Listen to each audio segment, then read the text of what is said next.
Good morning, everybody. This is Walk the Dog with Riot Mort, and it is Wednesday, patch day at 5:30 a.m. And I don't know what happened last night, but I was not. So I finished my work day, was not feeling great. My wife had made some chicken noodle soup. I ate the chicken noodle soup, and around 5:45 last night, I'm like, I'm just gonna lay down for a second. I'm just a little tired. I blinked, and 11 hours had gone by. So I didn't have an evening last night, and clearly I was tired. But I'm awake now. So yeah, losing your evening kind of sucks. Once my wife wakes up, I'll see if I missed anything. But yeah, so that was that. Patch day. Did the thing we've been doing walk the dog now long enough. You guys have seen this cycle a few times. I did the thing where I woke up and I looked at the stats briefly. So far, seems okay. The 7 Exotech buff certainly seemed to have worked. That comp looks playable, and if anything, looks like the best of the 7-piece verticals now. Because if anything, Street Demon actually looks kind of bad right now. Anima looks bad, but I know it isn't. We didn't change anything, so Anima's going to be fine. That's just people playing it from spots they shouldn't be. So, and none of the 2 costs jumped out as ridiculously OP now.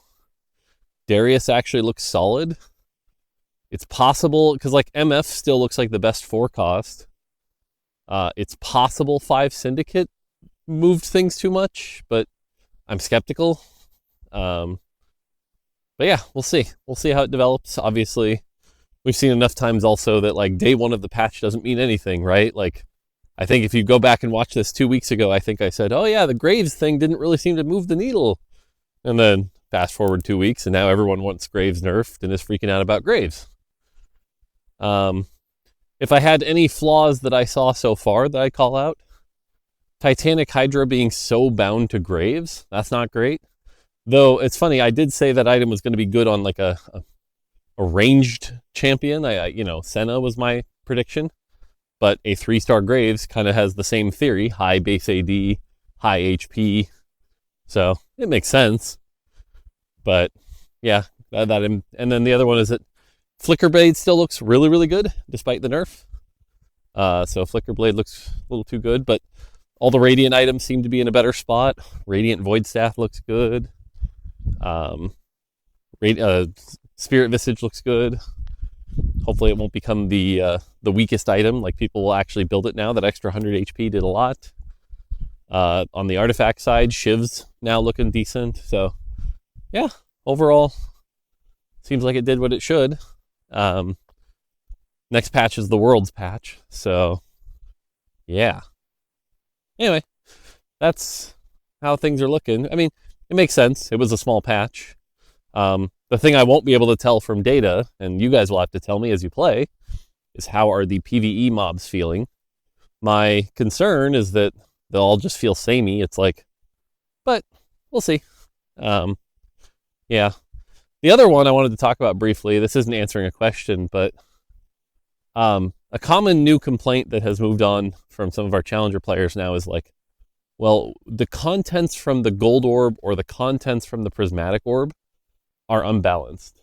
And this one, I admit, this one gets to me a bit, because every time I try to sit down with one of them, I'm like, okay, well, what would you change? I can't get an answer out of them. I can't.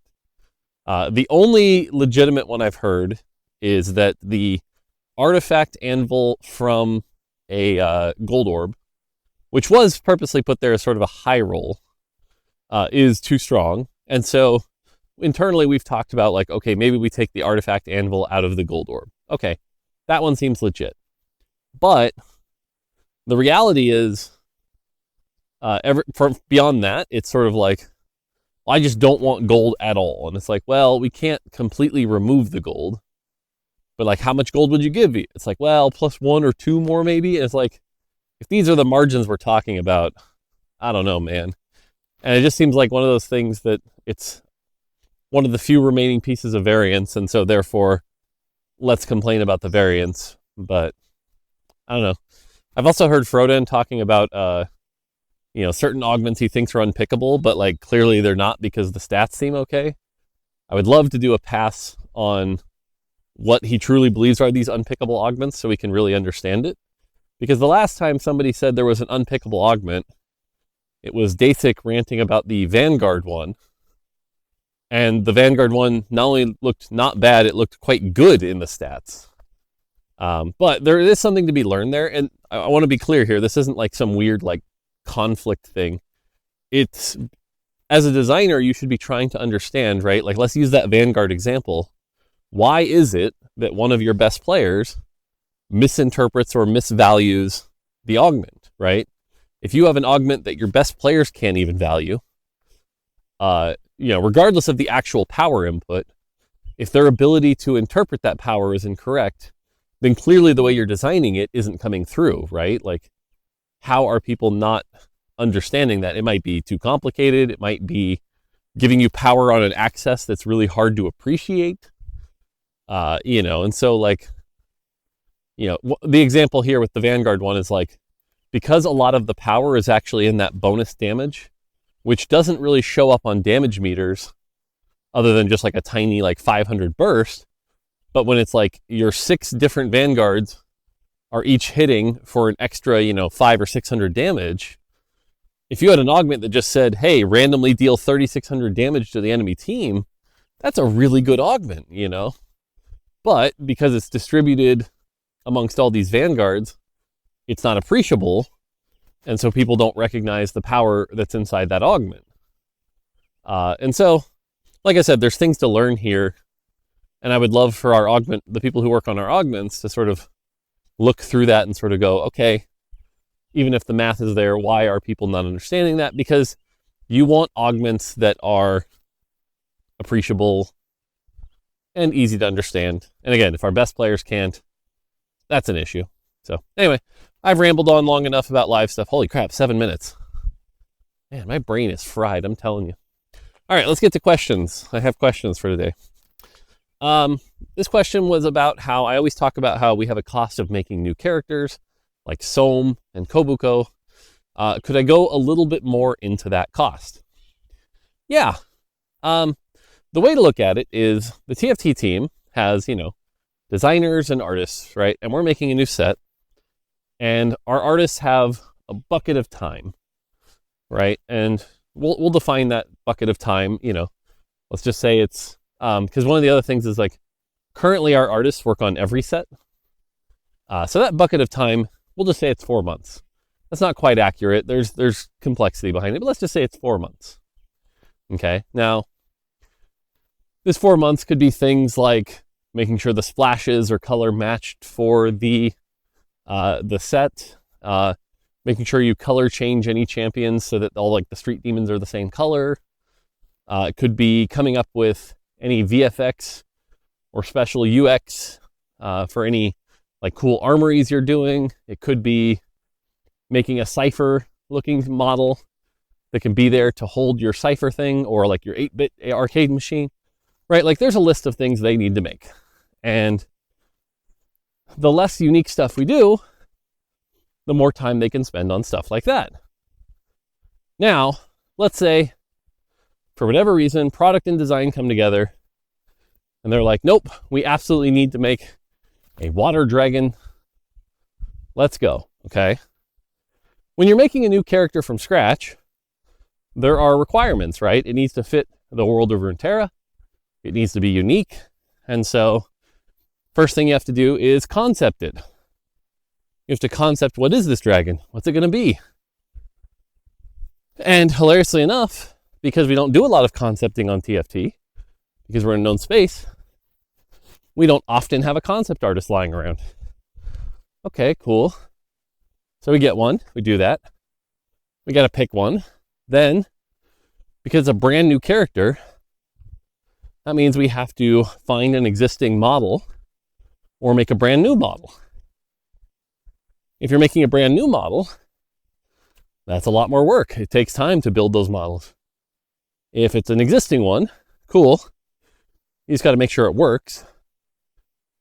and make some adjustments. So there's that work. There's all the animations with that model, making sure it feels good. The VFX, working with publishing to pick a name,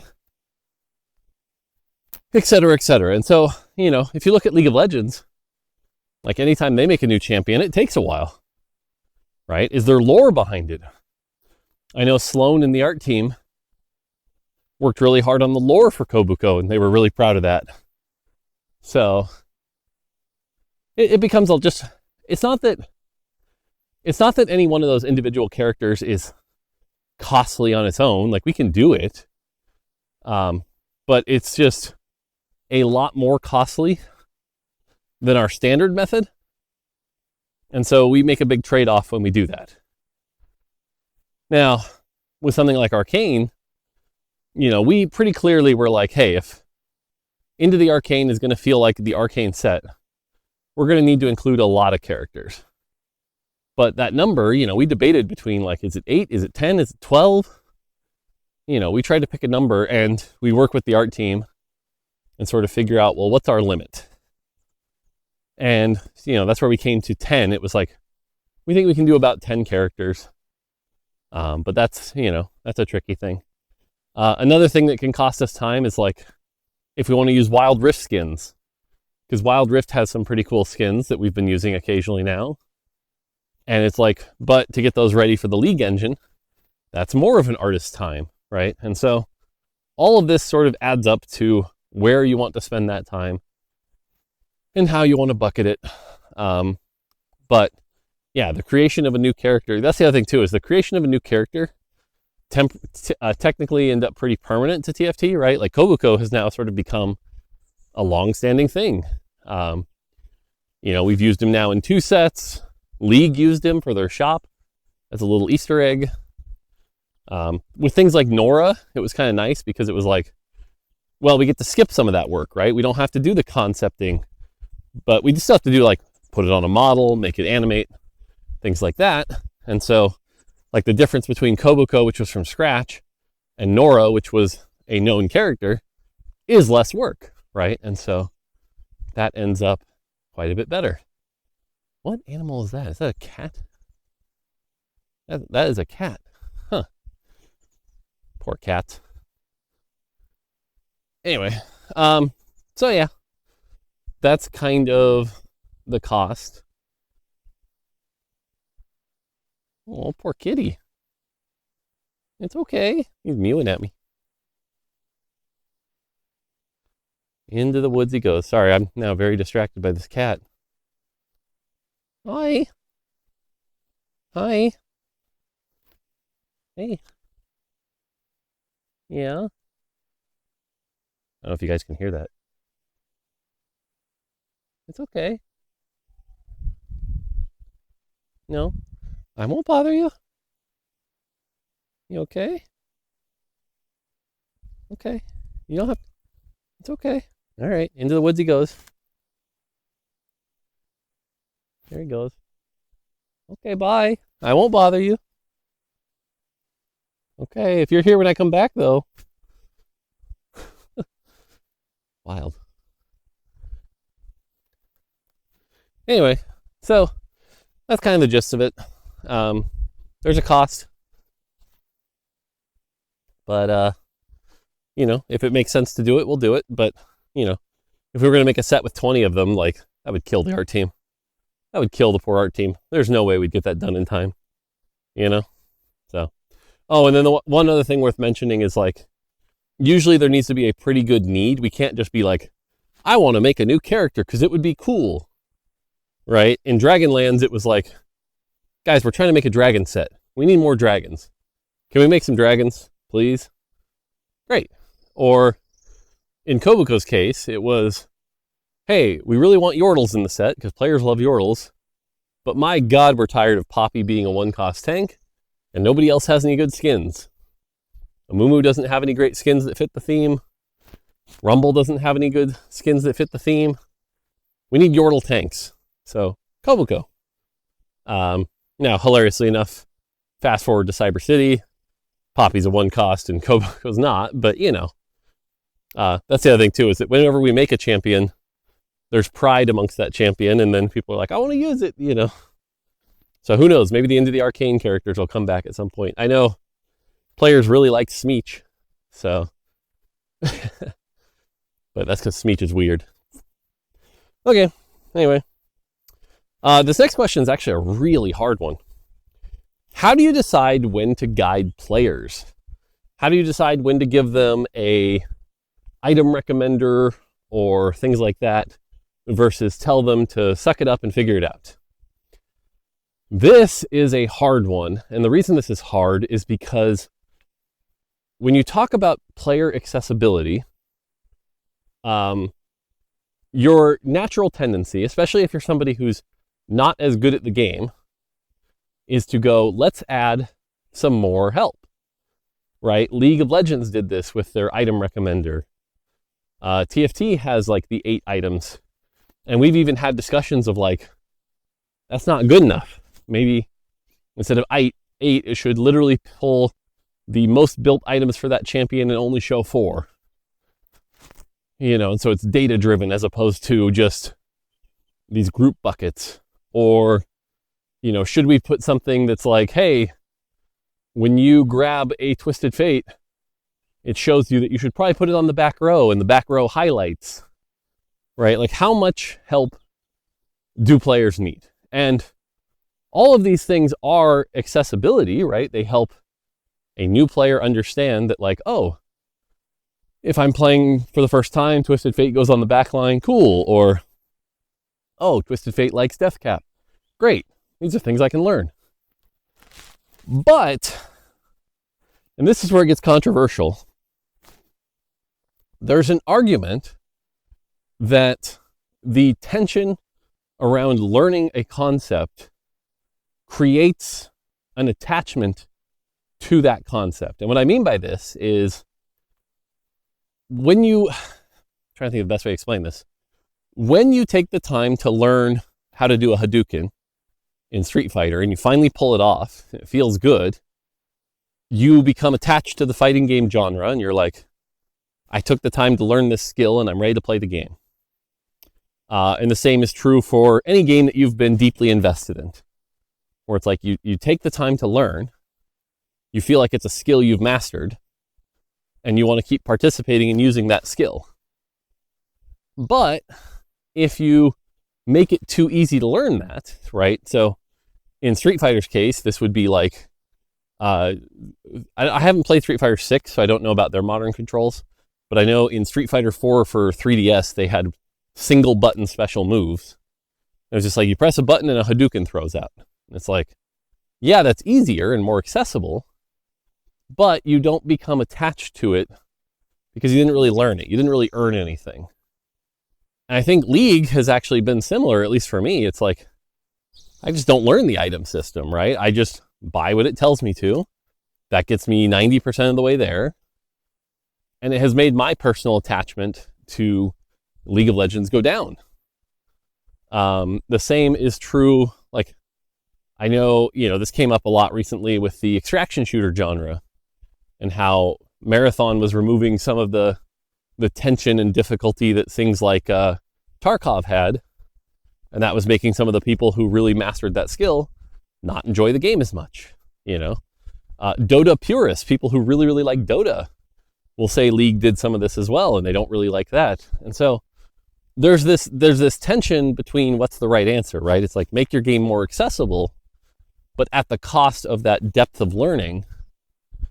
And so you have to figure out the right balance where you can add those accessibility features without hitting the depth of learning, right? And so, like, one of the reasons we did the item thing the way we did it the first time, and I'm not saying it's the best, but I can tell you the logic was like, look, we're going to show you approximately 8 items. And it's like, look, as long as you put these 8 items on, you'll be fine, right? Tanks just show Warmogs and Bramble and Dragonclaw and Gargoyle and whatever. Just put 3 on, you'll be fine.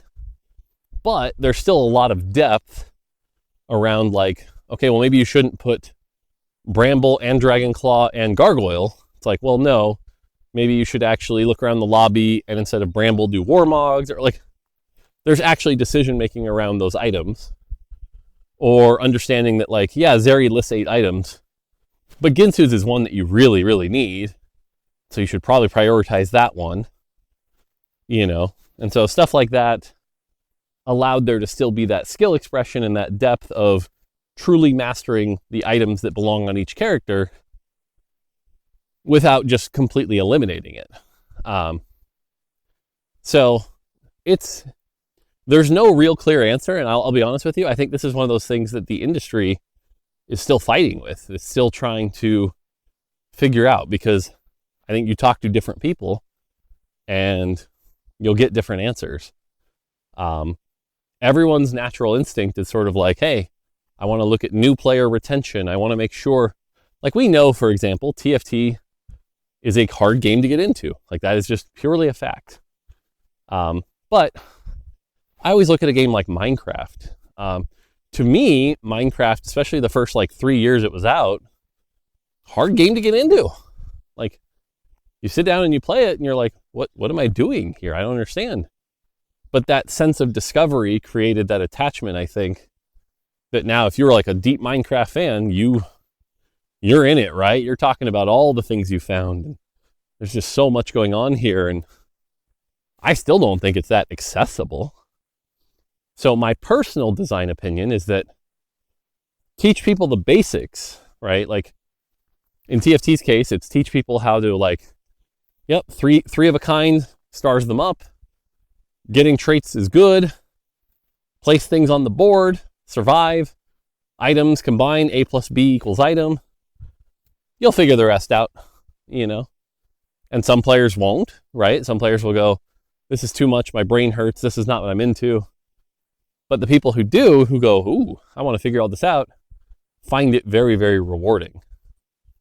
So, and again, there's no right answer here. There's no necessarily like, that is definitely the right thing to do, because it comes at a cost of that sort of new player accessibility. And I'm sure a lot of players have churned because TFT is hard to get into.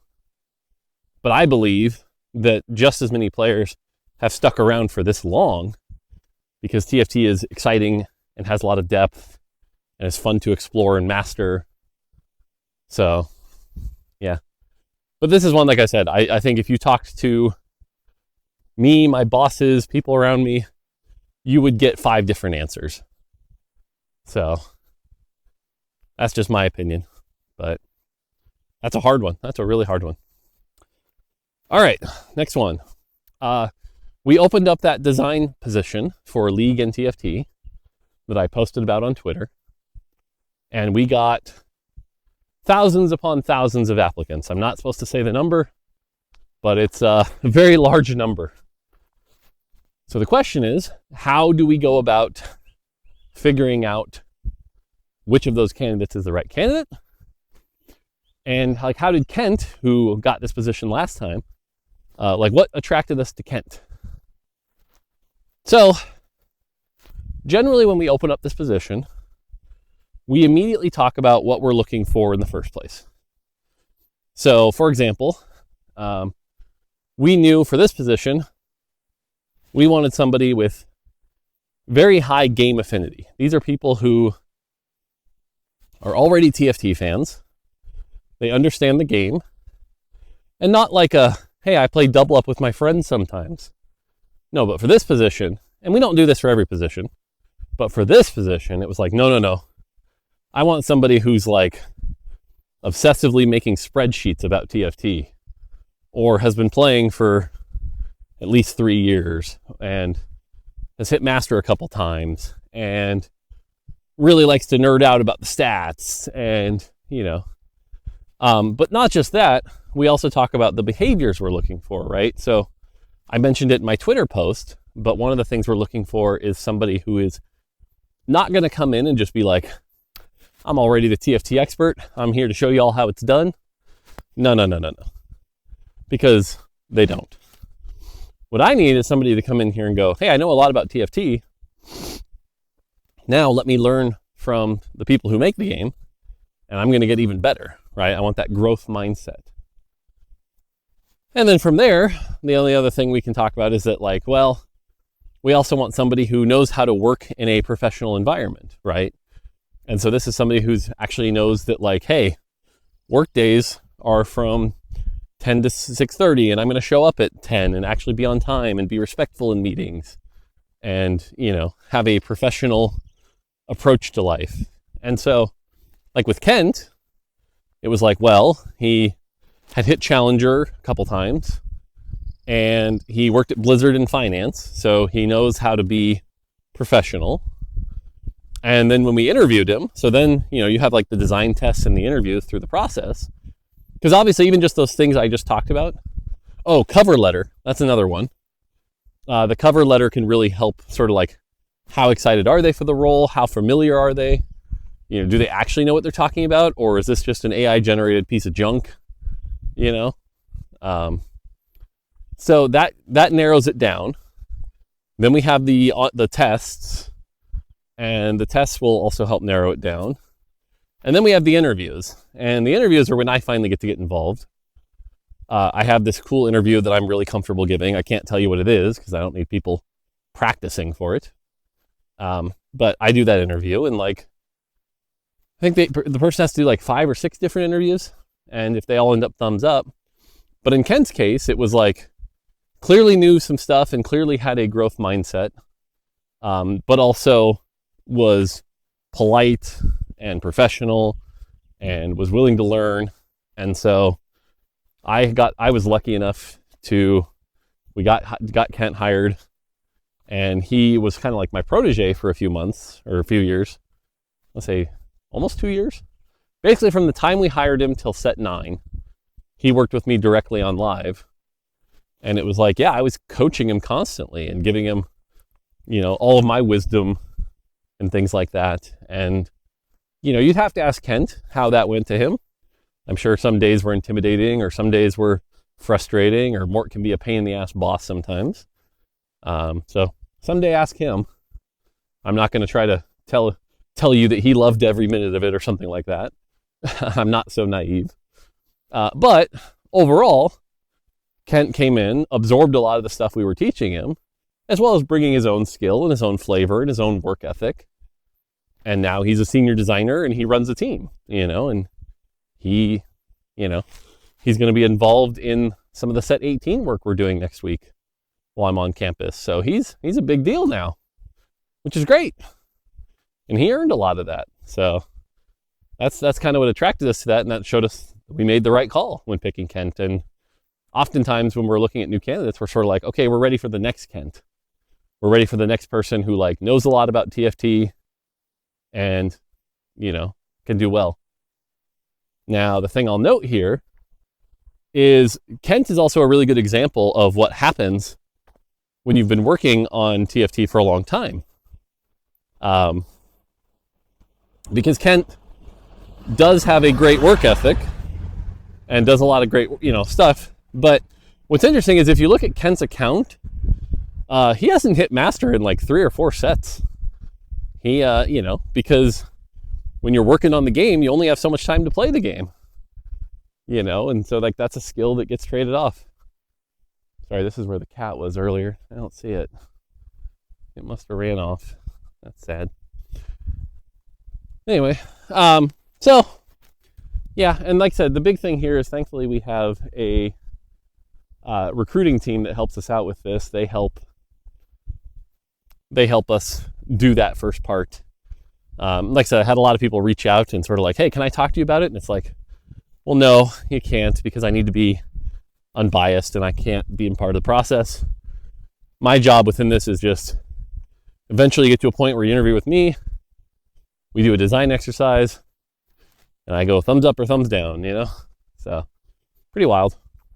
But yeah. All right. I had one more question, but we're almost at 30 minutes. I'll try to do this one quick. Someone asked, what are your thoughts on publishing a game design book and sharing some of that knowledge in a book? I actually like this idea a lot. I've thought about it briefly, but here's the problem. I don't read books. It's one of my weaknesses as a human being. I love movies, TV shows, reading articles, stuff like that. I haven't read a book since I was like 15.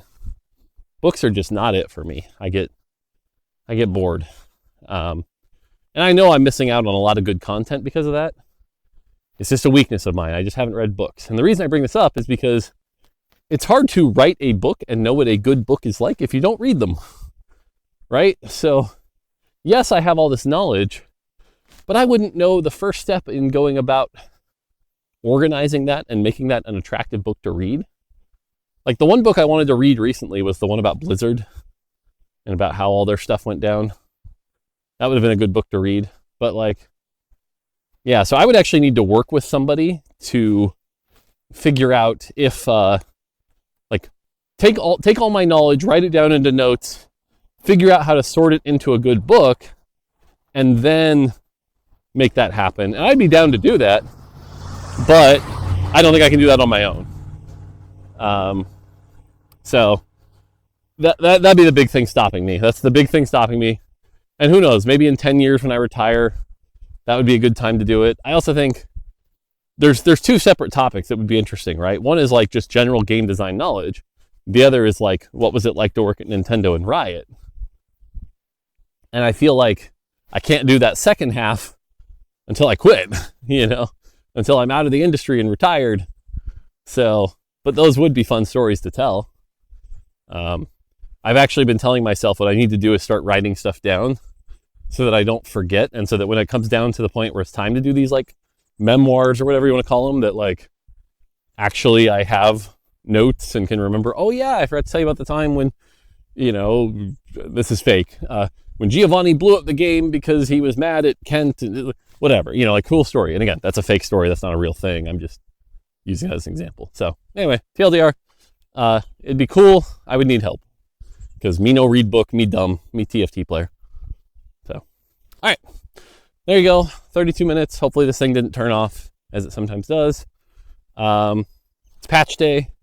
Message me if the patch goes bad. If you guys start to see anything that goes crazy, I'm going to be working on set 15 stuff and then trying to keep the world's patch small because it won't be that big and we're almost done with the set. So, okay, that's going to do it for me. Until next time, take it easy.